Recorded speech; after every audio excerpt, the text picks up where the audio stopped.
तो जितने भी स्टूडेंट्स बोर्ड एग्जाम में 18 फरवरी को अपना हिंदी का पेपर देने जा रहे हैं भाई, आज की इस क्लास को आप पूरा देख लेना। देखिए, मेरा नाम है हितेश और आज की इस क्लास के अंदर मैं आपको हिंदी का मॉडल पेपर बताने वाला हूं। और ये मॉडल पेपर अगर आप एक बार देख करके जाते हो, इसको स्टार्टिंग से लगाकर ए से लगाकर पूरा भाई जेड तक देख कर जाते हो, तो इसके सारे के सारे क्वेश्चंस आपके बोर्ड एग्जाम में छपने वाले हैं। मतलब ये समझिएगा, ये मॉडल पेपर आपके लिए बेहद खास और बेहद इंपॉर्टेंट होने वाला है। तो जितने भी स्टूडेंट चैनल पर पहली बार आए हो, चैनल को सब्सक्राइब कर लेना, क्योंकि आगे आप सभी के math, science, English, social science सारे पेपर होने वाले हैं।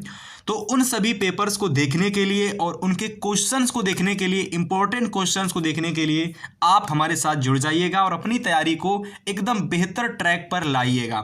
ठीक है, तो इससे पहले अगर क्लास को स्टार्ट करते हैं भाई, एक चीज़ मैं आपको बता देता हूं कि बहुत समय पहले मैंने आपको बताया था कि जितने भी स्टूडेंट्स पेपर देने वाले हैं भाई, आप सभी के लिए एक सरप्राइज था। और वह सरप्राइज कुछ इस तरीके से था कि भाई आपके 18 फरवरी को पेपर लगे हुए हैं, 20 फरवरी को आपका पेपर लगा हुआ है, 23 फरवरी को आपका पेपर लगा हुआ है, और इसके अलावा अगर मैं बात करता हूँ 27 फरवरी को पेपर लगा है। तो आप सभी इन सभी पेपर में बेहतर स्कोर कैसे कर सकते हैं, इसके लिए मैंने एक बहुत इंपॉर्टेंट चीज़ आपके लिए लॉन्च की थी भाई, सरप्राइज। और मैंने बताया था ये सरप्राइज केवल सीमित दिनों के लिए नहीं रहेगा। मतलब अगर आपके पास 2 दिन का भी समय है, 1 दिन का भी समय है, 10 घंटे का, 5 घंटे का भी समय है, तो इस सरप्राइज को फॉलो करके आप अपने सारे सब्जेक्ट में बेहतर नंबर ला सकते हैं।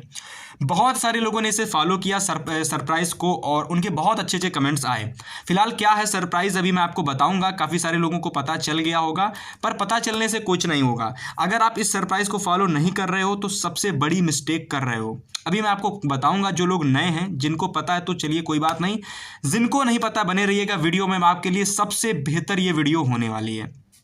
देखो, अगर मैं बात करता हूं भाई, आपको हिंदी के पेपर में 70 में 60 से ज़्यादा नंबर लाने हैं, तो सबसे पहला चीज़ आपको याद रखना है भाई कि आपको कॉपी बहुत अच्छे से लिख के आनी है। ठीक है, तो जिसको भी बेहतर तरीके से कॉपी लिखनी है भाई, उसके लिए भी सरप्राइज में सारी चीज़ें आपको मिलेंगी। सरप्राइज ऐसा होगा कि आपके अंदर कॉपी कैसे लिखोगे वो भी आपको पता चल जाएगा सरप्राइज के अंदर, और सारी चीज़ें आपको सरप्राइज में मिलेंगी।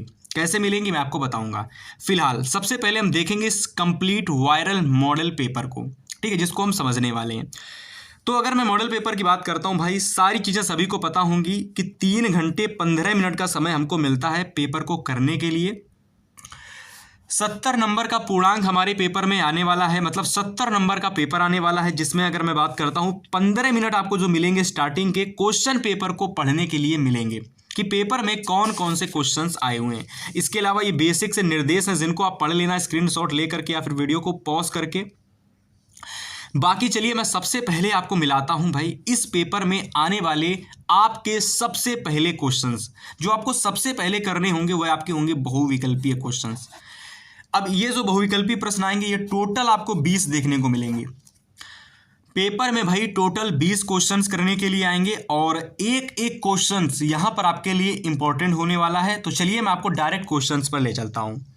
तो चलिए सबसे पहले हम अपने पहले क्वेश्चंस की बात करते हैं। कह रहा है कि निम्नलिखित कथनों में से कोई एक कथन सही है, उसे पहचान करके लिखो।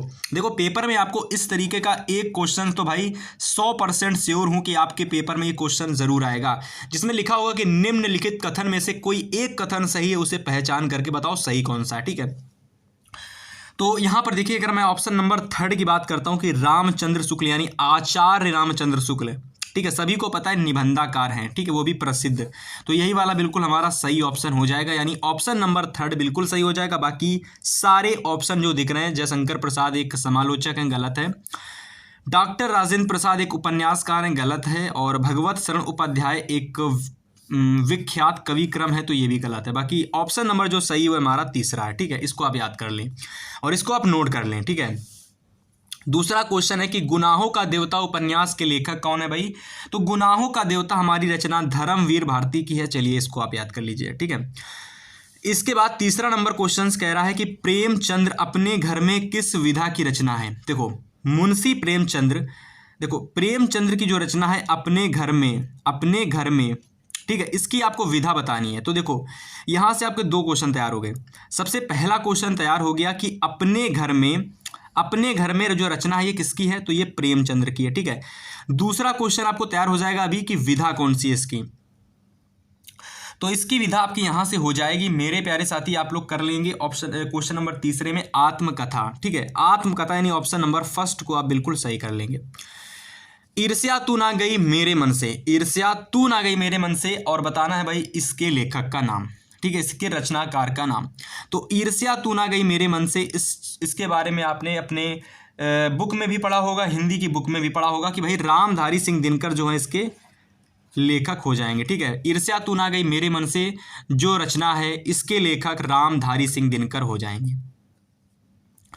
इसके बाद 5 नंबर क्वेश्चन कह रहा है कि निम्नलिखित में से कौन सा नाटककार शुक्लयुग का है। अगर मैं शुक्लयुग के नाटककार की बात करता हूं यहाँ पर, तो भाई सभी को पता होना चाहिए कि शुक्लयुग के नाटककार यहाँ से लक्ष्मी नारायण मिश्र भी हैं, हरिकृष्ण प्रेमी भी हमारे शुक्लयुग के नाटककार हैं, और सेठ गोविंद दास भी हमारे शुक्लयुग के नाटककार होते हैं यानी हैं। तो यहाँ से हमारा उपर्युक्त सभी यानी ये चारों के चारों को ऑप्शन हमारे बिल्कुल सही होंगे। मतलब तीनों ये जो आपको दिख रहे हैं नाटककार, ये तीनों हमारे शुक्लयुग के हैं। इसका मतलब क्या हुआ कि उपर्युक्त में से सभी आप बिल्कुल सही कर लेंगे, ठीक है। इसको आप बेहतर तरीके से नोट कर लें। एग्जाम देने से पहले इस वीडियो को 1 से 2 बार देखकर जाओगे, मैं गारंटी दे रहा हूं इस वीडियो में मैं आपके लिए 2 से 3 चीज़ें क्लियर करने वाला हूं, ठीक है। सबसे पहले मैं आपको क्लियर करने वाला हूं भाई साहब कि पेपर में आपको क्वेश्चंस कैसे दिखने को मिलेंगे, पूरे पेपर का नॉलेज आपको हो जाएगा, ठीक है।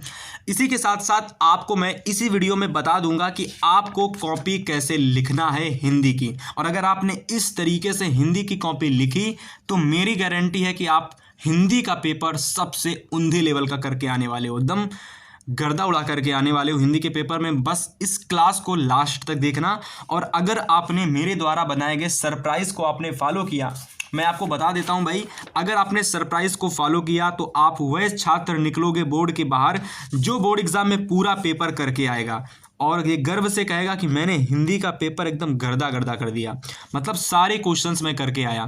तो ये तभी कर पाओगे भाई जब आप मेरे द्वारा बताए गए सरप्राइज को फॉलो करोगे। देखो सरप्राइज में मतलब इतनी सारी चीज़ें आपको मिल जाएंगी कि आप 10 घंटे हो आपके पास, पेपर के 5 घंटे भी बचे हैं ना, तो भी आप हिंदी का पेपर एकदम धुआं धुआं करके आओगे। बस मेरी बात ध्यान से सुनना, वीडियो को लास्ट तक देखना, जो चीज़ बताता हूँ उसको फॉलो करना, गारंटी है पेपर मस्त जाने वाला है, ठीक है। ये सबसे पहले ये सारे क्वेश्चंस नोट करो। इसके बाद 6 नंबर क्वेश्चन देखो कि आधुनिक युग की मीरा किसको कहा जाता है। सभी को पता होना चाहिए महादेवी वर्मा जी को आधुनिक युग की मीरा कहा जाता है, ठीक है। तो ये सारे क्वेश्चंस अच्छे से नोट करिए, मैं आपको आगे के क्वेश्चंस दिखाता हूँ। तो चलिए बात करते हैं भाई क्वेश्चन नंबर 7, 8, 9, 10 यानी जितने भी आगे के सारे क्वेश्चंस हैं, ये सारे क्वेश्चंस आपको मैं बताता चलता हूं, ठीक है। 7 नंबर क्वेश्चन है साहित्य लहरी के रचनाकार कौन है। चलिए बताइए, साहित्य लहरी की अगर मैं बात करता हूं भाई, सभी को पता होगा कि साहित्य लहरी हमारी जो रचना है, ये रचना हमारी है किसकी, तुलसीदास की है, सूरदास की है, बताइए किसकी है। तो साहित्य लहरी जो रचना है भाई सूरदास जी की रचना है। ऑप्शन नंबर 2 को सही कर लेंगे। सभी को पता होगा सूर सारावली, सूर सागर, साहित्य लहरी, ये सारी रचनाएं सूरदास की हैं, सभी को पता होगा। परिमल के रचनाकार कौन है बताइए सभी लोग जल्दी से, परिमल के रचनाकार कौन है। सूर्यकांत त्रिपाठी निराला, यानी ऑप्शन नंबर 3 बिल्कुल सही हो जाएगा। देखिए पेपर में कभी कभी केवल निराला लिख के आ सकता है, तो घबराना मत। सूर्यकांत त्रिपाठी निराला को शॉर्टकट में कहा जाता है निराला, ओके। किसको, सूर्यकांत त्रिपाठी निराला, सूर्यकांत त्रिपाठी, बाकी निराला यहां पर लिखा हुआ है, ठीक है। तो सूर्यकांत त्रिपाठी निराला को ही शॉर्टकट में निराला कहा जाता है, इस बात को याद रखना, ठीक है भाई। नीरज के रचनाकार कौन है, रचना जो हमारी नीरज है इसके रचनाकार कौन है भाई, महादेवी वर्मा। आप सभी ने पढ़ा होगा, यामा, चित्राधार, नीरजा, ठीक है, नीरजा रचना, नीरज नहीं, नीरजा, निहार, रश्मि दीप शिखा, यामा, ये सारी रचनाएं सुमित्रा आपकी महादेवी वर्मा जी की हैं, ठीक है, याद रख लेना, ठीक है। बाकी साकेत किस युग की रचना है भाई, तो साकेत आपकी द्विवेदी युग की रचना, ऑप्शन नंबर 2 सही हो जाएगा। तो यहां तक कि ये सारे 10 क्वेश्चंस आपको जो देखने को मिले, ये 10 क्वेश्चंस थे आपके गद्य के प्लस आपके पद्य के, ठीक है। गद्य और पद्य के ये 10 क्वेश्चंस थे।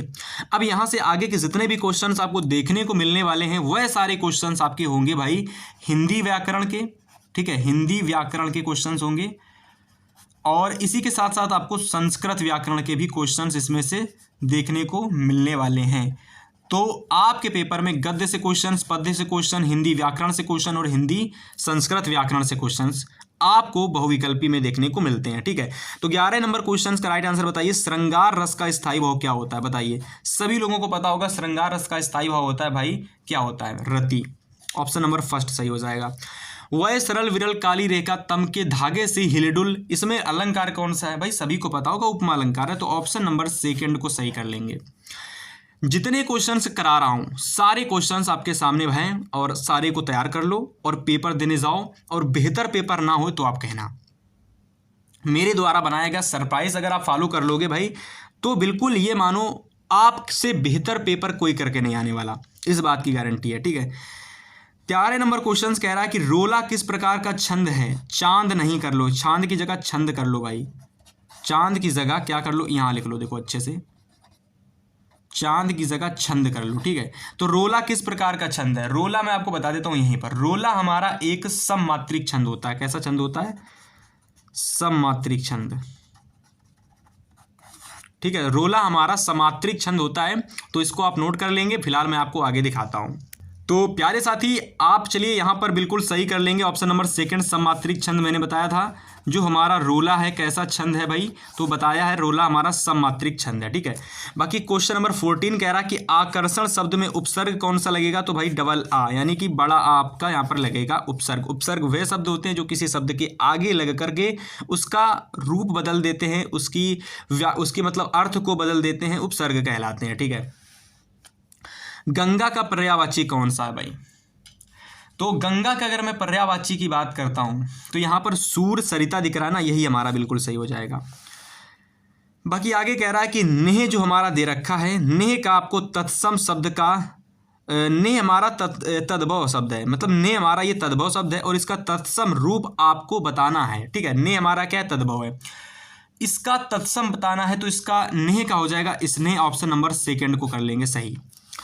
राधा कृष्ण में कौन सा समास होगा भाई, तो राधा कृष्ण में हमारा जो समास होगा द्वंद्व होगा, क्योंकि बीच में लगेगा राधा और डैश कृष्णा, तो यहाँ पर ऑप्शन नंबर फर्स्ट को सही कर लेंगे, द्वंद्व समास। ठीक है, चलिए आगे देखिए। 18 नंबर क्वेश्चन कह रहा है कि तद जो शब्द दे रखा है, तद शब्द, इस तद शब्द का आपको चतुर्थी विभक्ति चतुर्थी है, और वचन अगर हम बात करते हैं तो एक है, और लिंग हमारा यहाँ पर कौन सा है, पुल्लिंग है। ठीक है, तो यहाँ पर आपको तद शब्द का पुल्लिंग का चतुर्थी विभक्ति का एक वचन बताना है।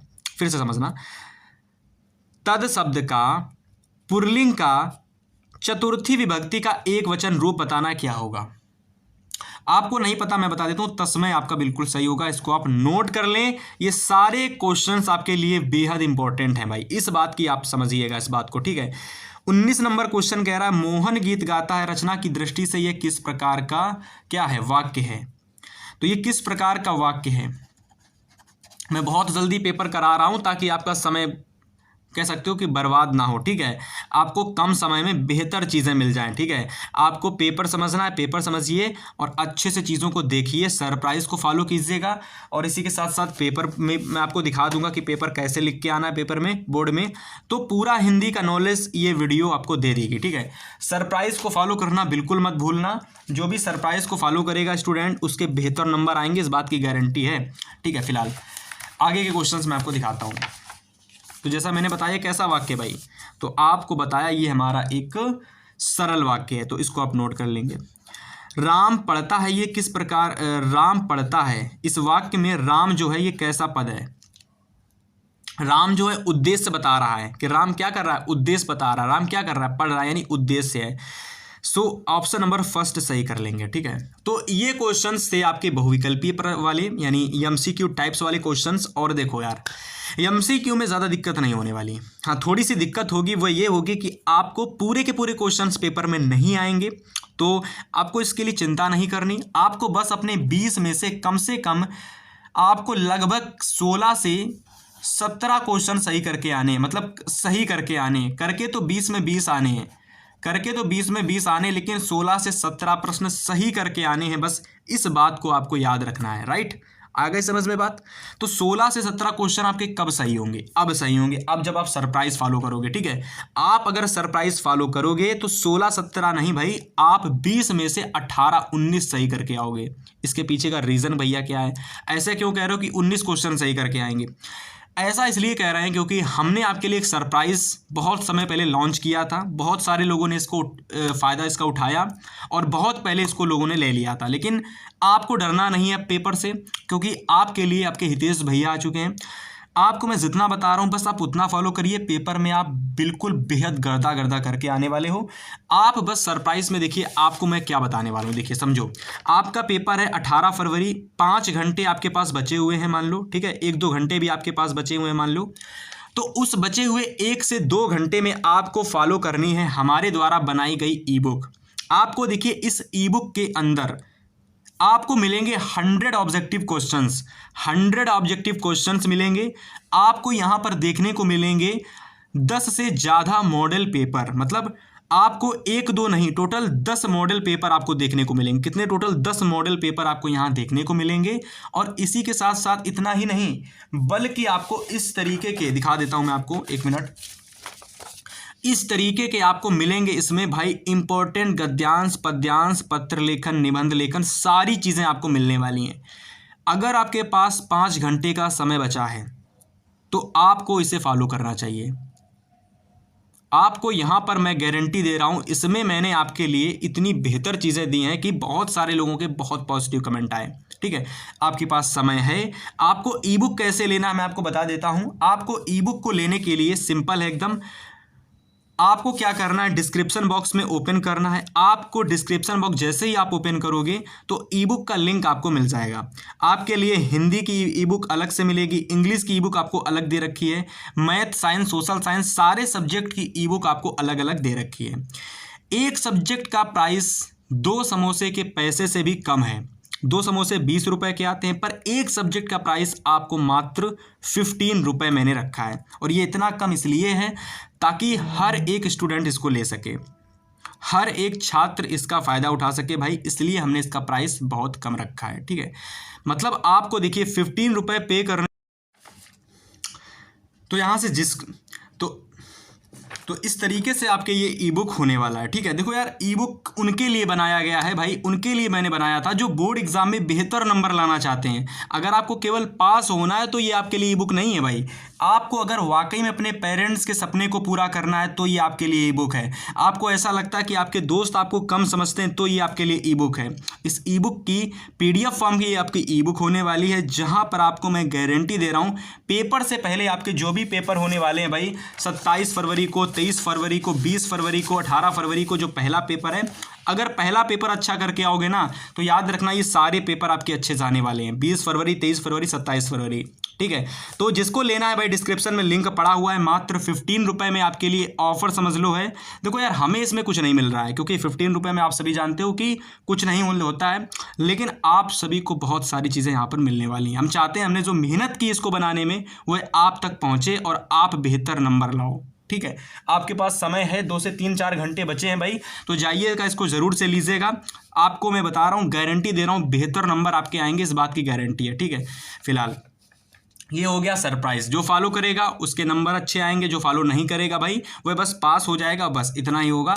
हाँ, क्लास को अगर आपने पूरा देख लिया तो आप पास जरूर हो जाओगे इस क्लास को देख करके। लेकिन अगर आप अच्छे नंबर लाना चाहते हो, 85, 89, 90 तक नंबर लाना चाहते हो ना, तो यार आपको इस सभी लोगों को ई बुक फॉलो ज़रूर करना चाहिए। इसमें देखो इतनी सारी चीज़ें आपको दे रहे हैं, ये इतनी सारी चीज़ें आपको मिल रही हैं। ठीक है, मात्र 15 रुपये में। डिस्क्रिप्शन में लिंक्स पड़ा हुआ है, बार बार मत मुझसे अंदर से कहो। ठीक है, तो जिसको भी लेना है लिंक डिस्क्रिप्शन में पड़ा हुआ है भाई, जाइएगा वहाँ से लेने का प्रयास ज़रूर से कीजिएगा। ठीक है, चलिए इसके बाद अगर हम आगे बात करते हैं पेपर में, तो आगे पेपर में आपके डिस्क्रिप्टिव क्वेश्चंस आएंगे, यानी वर्णात्मक क्वेश्चंस आपको आगे देखने को मिलने वाले हैं।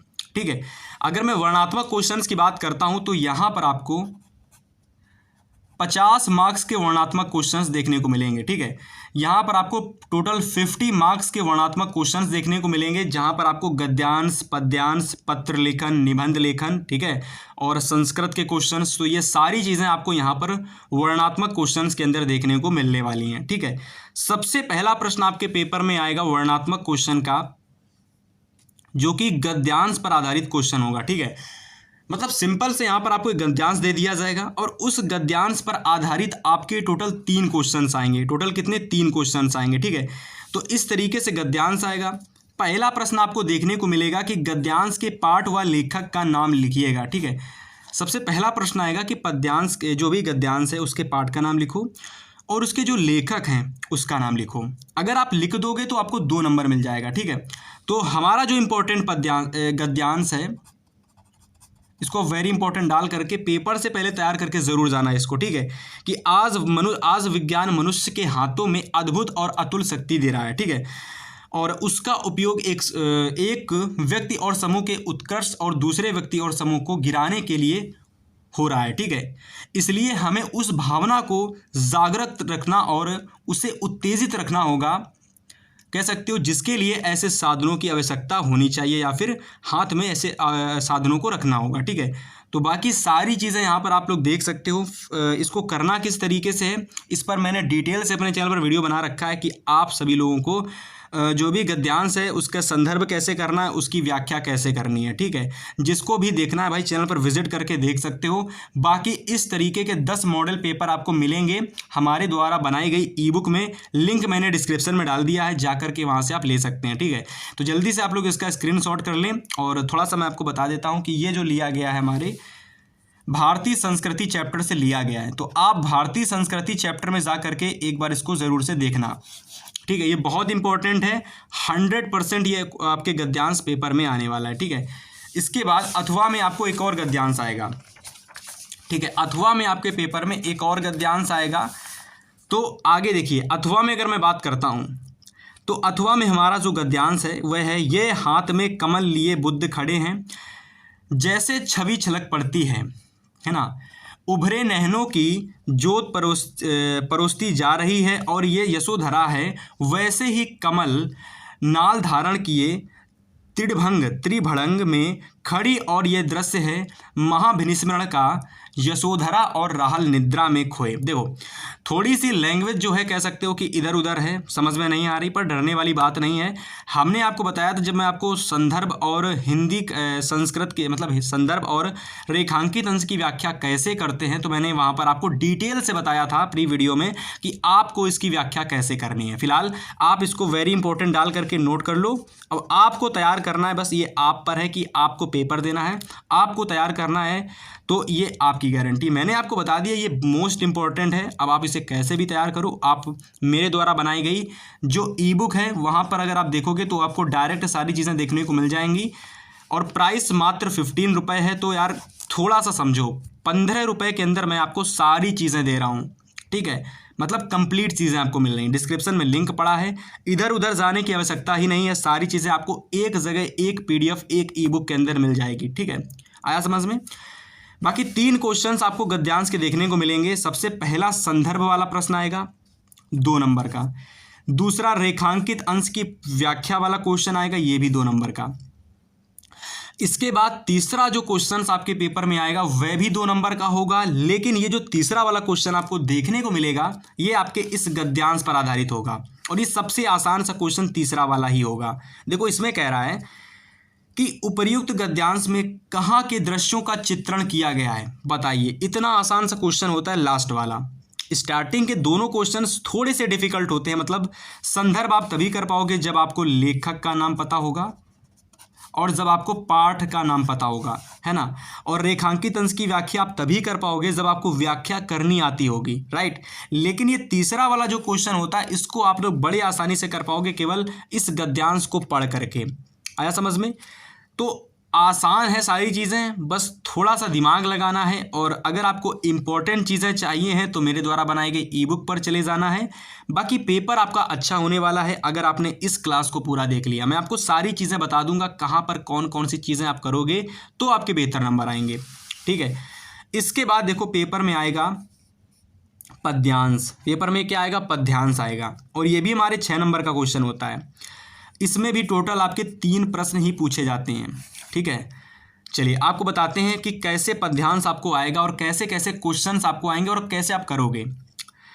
पहला प्रश्न है चींटी को देखा, पहला पद्यांश है चींटी को देखा वह सरल विरल काली रेखा।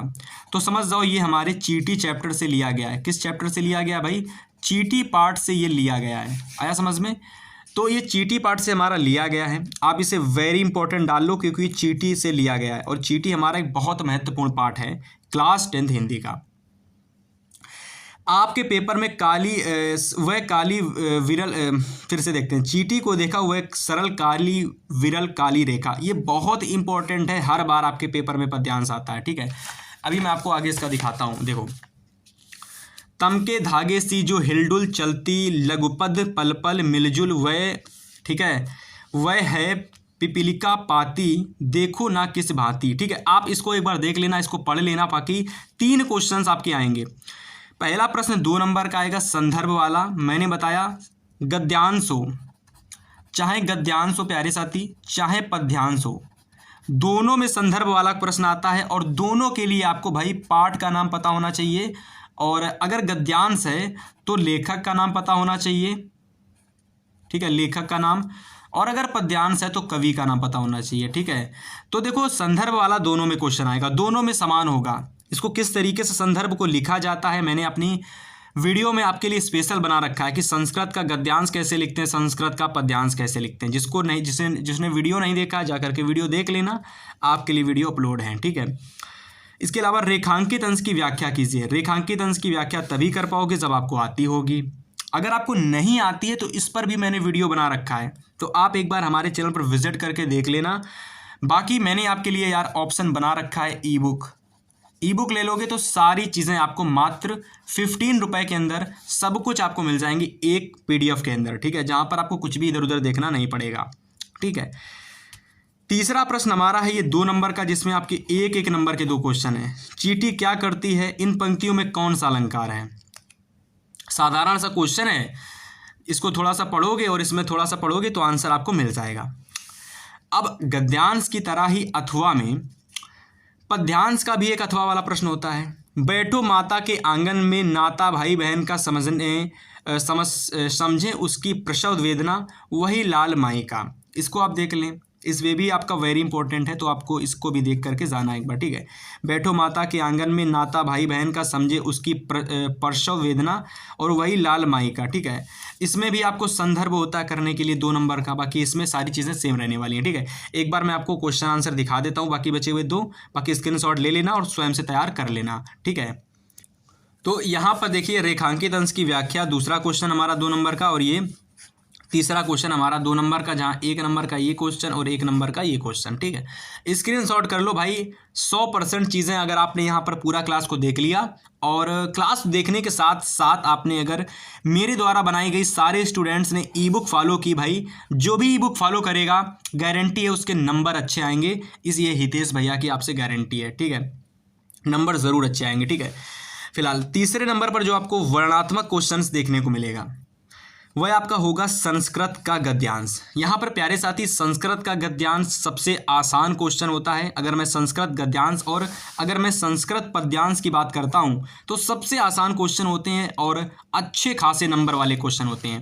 5-5 नंबर के क्वेश्चन होते हैं। देखो, आपको पेपर में केवल संदर्भ लिखने के लिए पाठ का नाम पता होना चाहिए केवल, चाहे वो संस्कृत का गद्यांश हो, चाहे वह आपका संस्कृत का पद्यांश हो। संस्कृत के पद्यांश में संदर्भ 2 नंबर का आता है, इसमें केवल आपको पाठ का नाम पता होना चाहिए। अगर आपको पाठ का नाम पता है तो आप आसानी से संस्कृत के पद्यांश का संदर्भ आप कर पाएंगे। आया समझ में। अब संदर्भ कैसे लिखना है संस्कृत के पद्यांश का मेरे चैनल पर वीडियो बनी हुई है, आप एक बार चैनल पर विजिट करो, आप वीडियो वाले सेक्शन में जाओ, वीडियो आपको मिल जाएंगी, ठीक है। संस्कृत का पद्यांश में भी आपको केवल पाठ का नाम पता होना चाहिए, ठीक है, और 2 नंबर आपको यहाँ से मिल जाएगा। बाकी हिंदी में अनुवाद करने के लिए होता है और संस्कृत का जो पद्यांश आता है इसमें भी हिंदी अनुवाद करने के लिए होता है। हिंदी का अनुवाद 3 नंबर का आता है, संदर्भ 2 नंबर का आता है और इसमें भी संस्कृत के गद्यांश में भी हिंदी अनुवाद हिंदी अनुवाद 3 नंबर का आता है और संदर्भ 2 नंबर का आता है। ठीक है, तो ये हमारा पहला इम्पोर्टेंट है संस्कृत का गद्यांश। ठीक है, और ये हमारा दूसरा इम्पोर्टेंट संस्कृत का पद्यांश है। तो अब इन दोनों का स्क्रीनशॉट कर लो। इसके बाद हमारा संस्कृत का पद्यांश जो पहला इम्पोर्टेंट है वह ये है, और जो दूसरा इम्पोर्टेंट पद्यांश हमारा है वह ये है। ठीक है, आप ये दोनों पद्यांश का स्क्रीनशॉट कर लें। आपके पेपर के लिए मेरे प्यारे साथी ये दोनों इम्पोर्टेंट पद्यांश हैं, इस बात को आप याद रखना। ठीक है, फिलहाल आगे चलते हैं भाई, आगे आपको दिखाते हैं। आगे आपके पेपर में जो क्वेश्चन आएगा वह आपको खंड काव्य का देखने को मिलेगा। ठीक है, अब जो खंड काव्य का क्वेश्चन आएगा, मेरी बात जरा ध्यान से सुनना। खंड काव्य वाले क्वेश्चन में क्या होता है कि आपको जिले के हिसाब से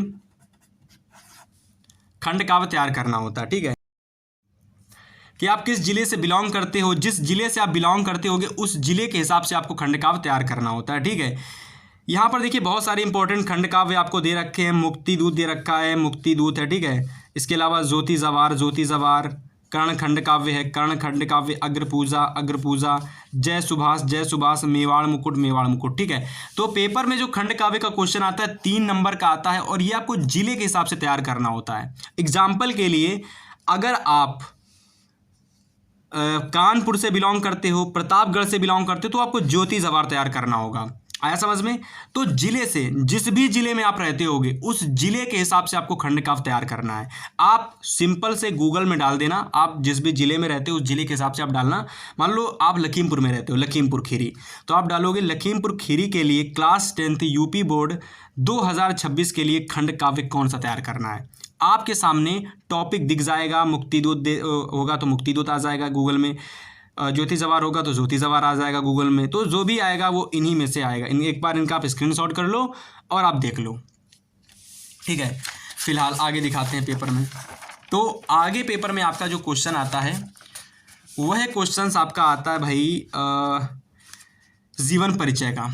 जीवन परिचय 5+5 10 नंबर का आता है, क्योंकि लेखक का जीवन परिचय 5 नंबर का, कवि का जीवन 5 नंबर का आता है। टोटल 10 मार्क्स का ये क्वेश्चंस आपके पेपर में आता है। आ गया समझ में?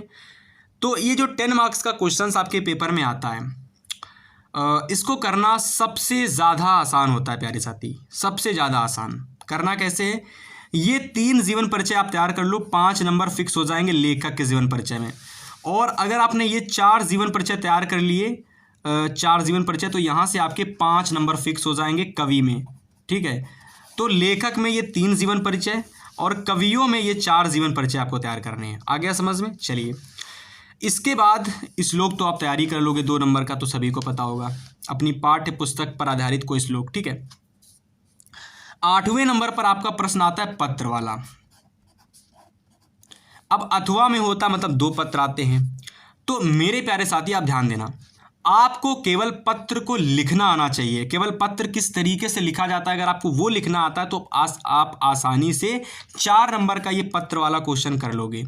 वैसे वेरी इंपॉर्टेंट डाल लो, ये 2 पत्र आपको पेपर में ज़रूर देखने को मिलेंगे, है ना।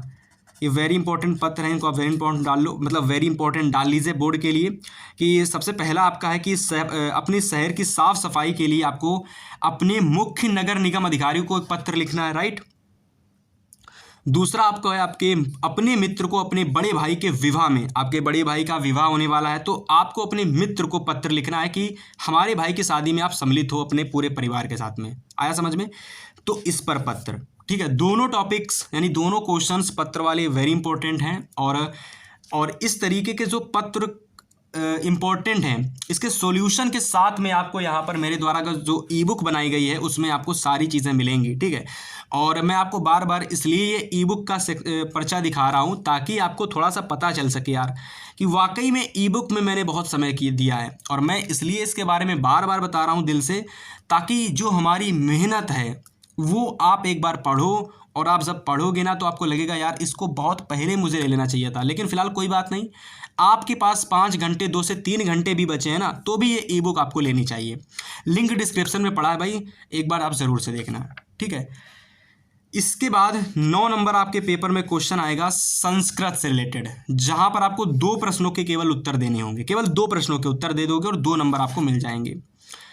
पहला प्रश्न आपका है, वाराणसी नगरी कैसा संगम स्थलीय अस्ति। ये बहुत ही ज़्यादा इंपॉर्टेंट क्वेश्चन है, ये बहुत ही ज़्यादा इंपॉर्टेंट क्वेश्चन है, हर बार आपके पेपर में आता है। वाराणसी नगरी कैसा संगम स्थलीय अस्ति। एक बार इसका आंसर आप देख लेना, गूगल कर लेना, है ना। गूगल नहीं है तो भाई देख लेना कहीं से, फिलहाल आपके पास जो भी साधन हो, ठीक है। और ये सारे संस्कृत के क्वेश्चन इनका आप जल्दी से स्क्रीनशॉट कर लो। इसके बाद सबसे लास्ट क्वेश्चन आपके पेपर में आता है 7 नंबर वाला, जो कि होता है निबंध पर आधारित क्वेश्चन। 4 निबंध आते हैं करने के लिए, 4 या तो 5 आ सकते हैं, कभी कभी 5 भी आ जाते हैं, ठीक है। तो अगर 5 निबंध आते हैं, अगर 4 आते, उससे मतलब नहीं है। आपके पेपर में केवल आपको एक ही निबंध करना है, और वो ऐसा करके आना है कि आपको 7 में कम से कम एग्जामिनर 6 नंबर दे, या तो 7 में 7 नंबर दे, ठीक है। तो अब चलिए मैं आपको दिखाता हूं कि भाई साहब आप सभी लोगों को बोर्ड एग्जाम की कॉपी कैसे लिखना है, ठीक है।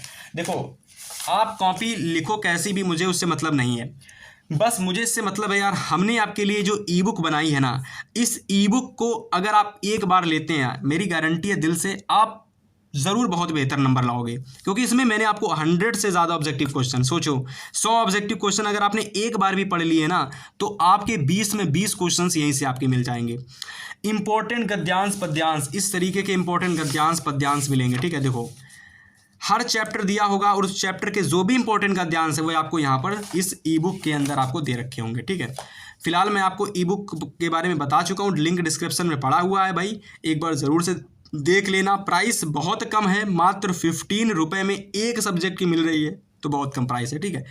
चलो अब जल्दी से दिखा देते हैं भाई कि किस तरीके से कॉपी लिखना है। जल्दी से स्क्रीनशॉट करना। ये तो इंग्लिश की कॉपी आ गई, हिंदी की कॉपी दिखाओ भाई। चलिए ये देखिए, ये हिंदी की कॉपी है। अब जल्दी से आप स्क्रीनशॉट कर लेना, ठीक है। पहले पन्ने का स्क्रीनशॉट करो, ऐसे करके आना है भाई, इस तरीके से लिख के आना है। दूसरे पन्ने का स्क्रीनशॉट करो, ठीक है। चलो तीसरे पन्ने का स्क्रीनशॉट करो, गद्यांश संस्कृत का, ठीक है। संस्कृत का पद्यांश जल्दी से स्क्रीनशॉट करो भाई, समय बिल्कुल भी नहीं है, जल्दी से करो स्क्रीनशॉट, ठीक है। खंड काव्य का स्क्रीनशॉट करो जल्दी से भाई, समय बिल्कुल नहीं है, जल्दी से करो। जीवन परिचय ऐसे लिखोगे, जल्दी से स्क्रीनशॉट करो, जीवन परिचय ऐसे लिखोगे, ठीक है। इसके बाद ऐसे लिखोगे जीवन परिचय, ठीक है। बाकी सारी चीज़ें आपको हैं, और एक वीडियो मैं स्पेशल बनाऊंगा अभी थोड़ी देर बाद में, आपको वीडियो मिल जाएगी कि किस तरीके से बोर्ड में कॉपी लिख करके आना, ठीक है। फिलहाल ई बुक का जो लिंक है डिस्क्रिप्शन में पड़ा हुआ है भाई, ई बुक एक बार ज़रूर से भाई जाना, आप इसको ज़रूर से लेना। डेफिनेटली आप बहुत बेहतर नंबर करके आने वाले हो हिंदी के पेपर में, तो आप अपने हिंदी का पेपर अच्छे से करिएगा। मेरी तरफ से आप सभी को बहुत बहुत ढेर सारी शुभकामनाएं हैं, और अगर आपके पास मेरी बात मानना तो आप ई बुक को ज़रूर फॉलो करना, बहुत अच्छे नंबर लाओगे, इस बात की गारंटी है।